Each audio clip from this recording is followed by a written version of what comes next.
Dans cette vidéo, nous allons étudier une magnifique composition de Jean-Sébastien Bach. Il s'agit d'un aria. Alors qu'est-ce qu'un aria? C'est une pièce qui est écrite pour une voix seule. La voix qui est jouée, bien, ça va être la voix qui est en clé de sol, cette très belle mélodie qui va faire...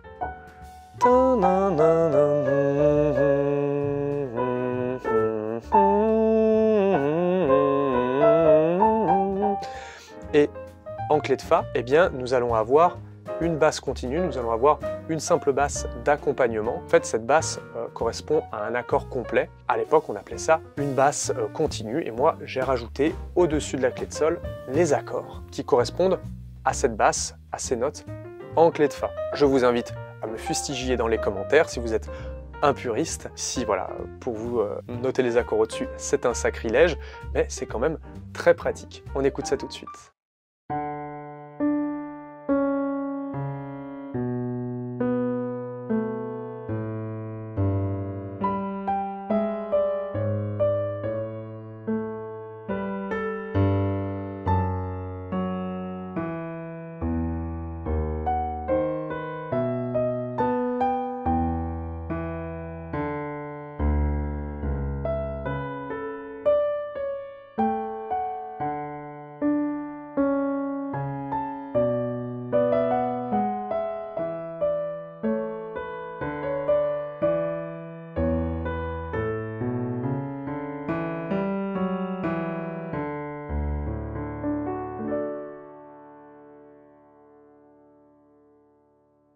C'est un air extrêmement connu. Dans la description, vous pourrez télécharger la partition complète. Et sur cette partition, au-dessus de la clé de sol, il va y avoir les accords qui ont été décidés par Jean-Sébastien Bach. Ça va nous être très utile et ça va vous être très utile si vous avez par exemple du mal à lire la clé de fa ou alors si vous voulez réutiliser la structure d'accords du morceau pour composer. Ça va nous être aussi très utile parce que au milieu de cette vidéo, nous allons étudier l'harmonie de ce morceau pour nous permettre de mémoriser plus facilement le morceau, et puis aussi ça nous fait faire de l'analyse harmonique, c'est très important pour comprendre la grammaire musicale et pour ensuite parler le langage de la musique. Dans la partition, évidemment, il y a les doigtés qui sont aussi indiqués dessus. Lorsque vous jouez ce morceau, vous pouvez vous passer de la clé de fa et vous entraîner à uniquement jouer les accords qui sont indiqués et le faire à la main gauche. Ça va être plus simple de jouer les accords qui sont indiqués au-dessus de la clé de sol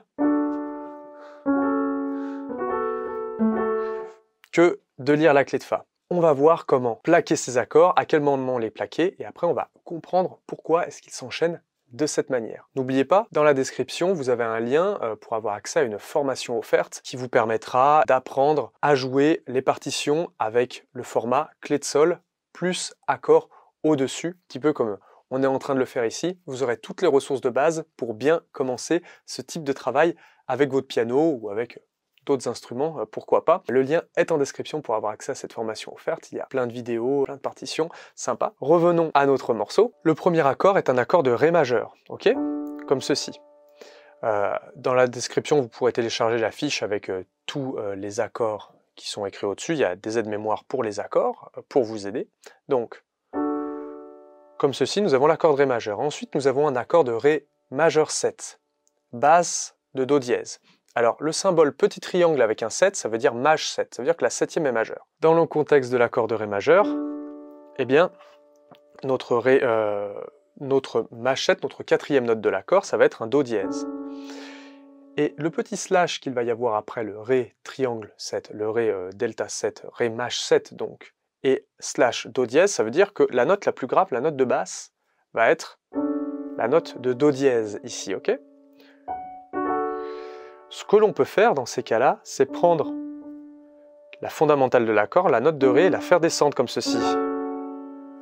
Et ensuite, on se retrouve avec un accord de Ré 6, basse de Si. Donc l'accord de Ré 6, c'est un accord de Ré majeur, mais sauf que le numéro 6 correspond à la note de Si, cette note ici présente. Et vu que on va avoir un Ré 6 basse de Si, ça veut dire que à la basse, dans la note la plus grave, on va trouver la note de Si. Donc, sur ces deux premières mesures, on peut commencer à faire partir notre accord de Ré majeur comme ceci. Ensuite, aller sur une basse de Do dièse, faire descendre le doigt comme ceci. et ensuite aller sur une basse de Si. C'est pas très grave si il n'y a plus la fondamentale de l'accord, la note de Ré.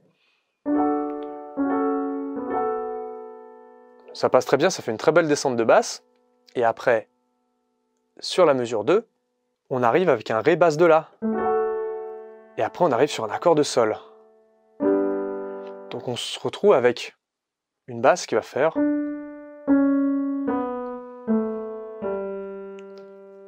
Et cette basse, eh bien, elle va être sous-entendue par les petits slash que je vous ai mis au-dessus de la clé de Sol. Évidemment, si vous avez du mal à lire les Maj 7, à lire les petits slash, à lire les 6, vous avez du mal à les placer, même si je vous ai mis tous les accords disposés de cette manière en aide-mémoire, en schéma d'aide-mémoire téléchargeable dans la description, même si vous avez du mal avec ça, vous pouvez simplement arpéger sur les deux premières mesures l'accord de Ré majeur. Ça passe bien.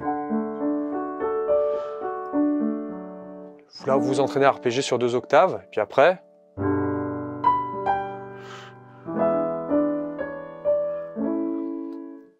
Sur la mesure 3 et sur la mesure 4, je vous ai joué l'accord de Sol et l'accord de Mi majeur. L'accord de Mi 7, excusez-moi. C'est un accord de Mi majeur, mais on va rajouter le 7, quoi. Voilà. Et donc, j'ai joué les deux en les arpégeant. Et ça, si on est un peu plus débutant, ça passe aussi très bien.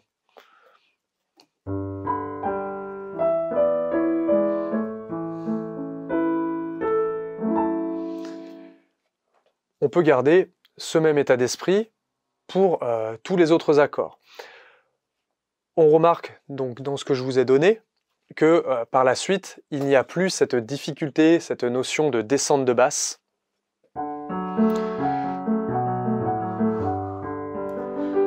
Que l'on retrouve sur les 2 premières mesures. Donc par la suite, bon, c'est simple, vous voyez l'accord, vous le plaquez. Typiquement mesure 5, on va se retrouver avec un accord de Fa dièse mineur. Puis après avec un accord de Si 7 bémol 9. Puis après avec un accord de Si 7.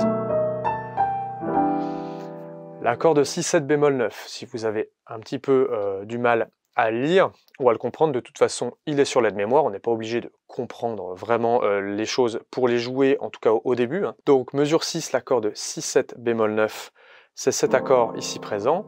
À quoi est-ce qu'il correspond l'accord de Si 7 bémol 9? Eh bien, ce à quoi on va s'intéresser, ça va être au terme bémol 9. À quelle note correspond le terme bémol 9? Eh bien, pour un accord de Si 7, l'accord de Si 7 étant cet accord ici présent, la note bémol 9, ça va être la note de Do bécard, Do normal, comme ceci.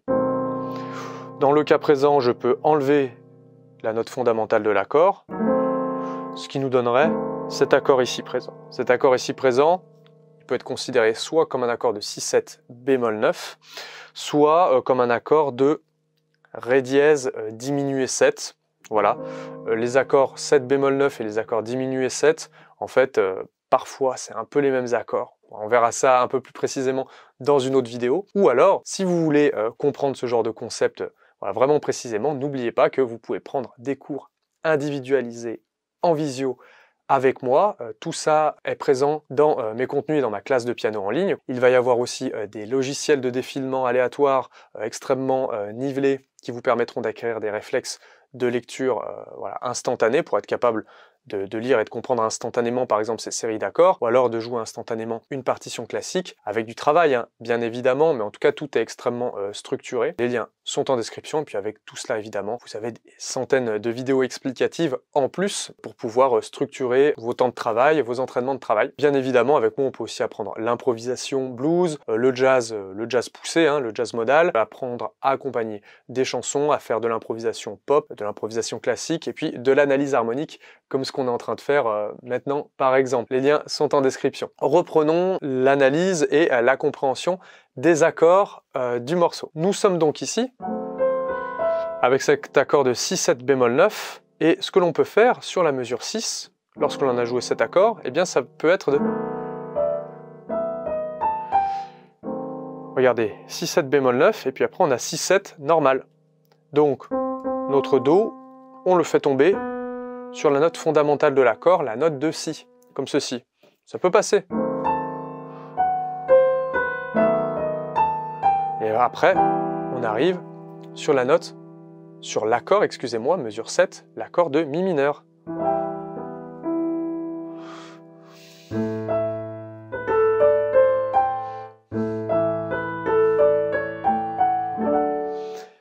Ensuite, mesure 8, nous allons avoir un accord de la 7, simplement.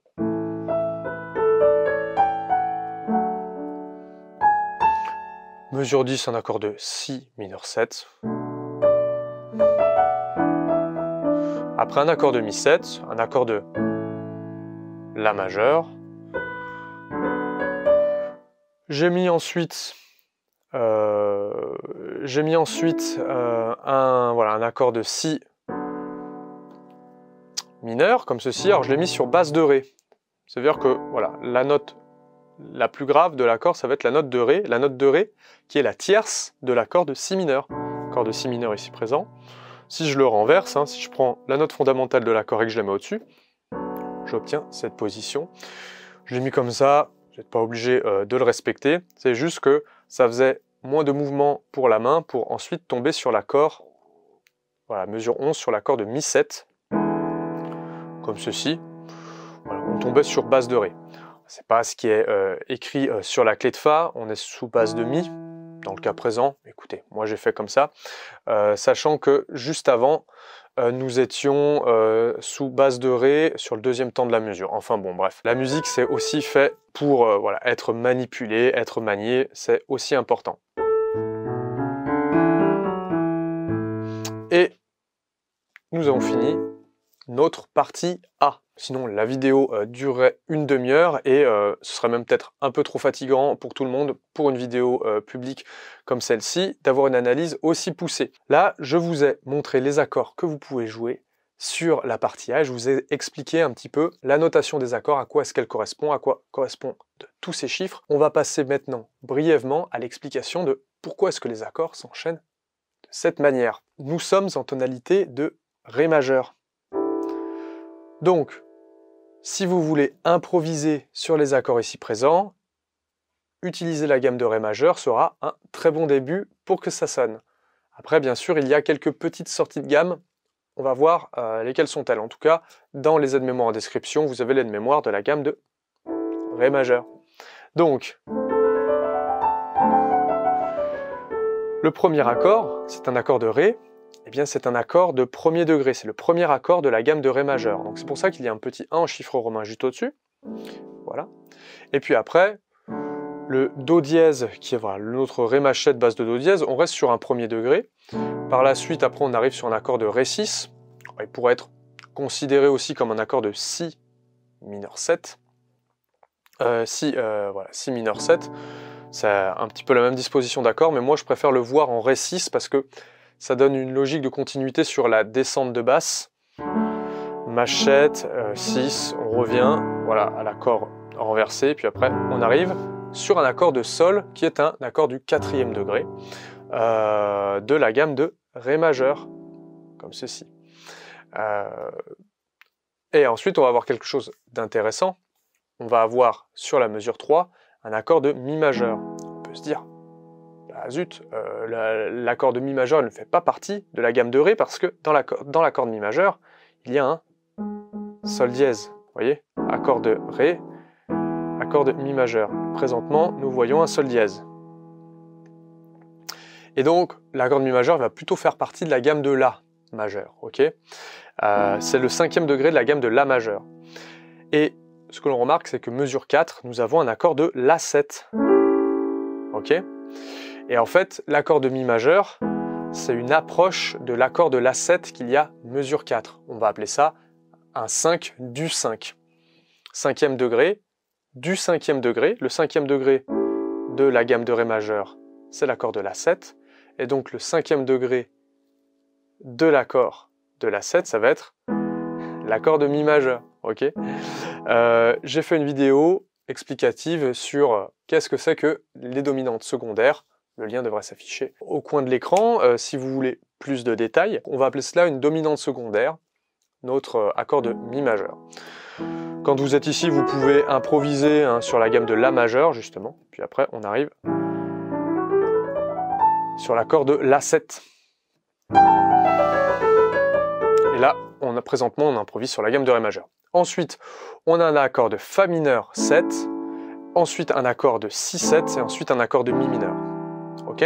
Ça sonne assez jazz.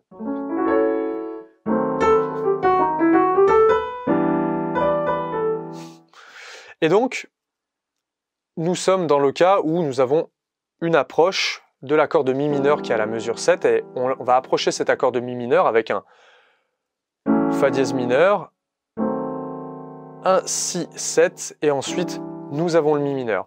Donc nous avons, par rapport à l'accord de Mi mineur, nous avons le deuxième degré de l'accord de Mi mineur qui va être l'accord de Fa dièse mineur 7, donc deuxième degré du deuxième degré. Ensuite nous avons le Si 7 bémol 9 qui reste un Si 7 normal, hein, c'est juste que voilà, ça crée un peu de tension de rajouter cette extension de bémol 9. Donc ça peut être un accord de Si 7 qui est le cinquième degré de l'accord de Mi mineur. Et ensuite on arrive sur l'accord de Mi mineur. En gros, la gamme de Mi mineur, ça va être cette gamme présente.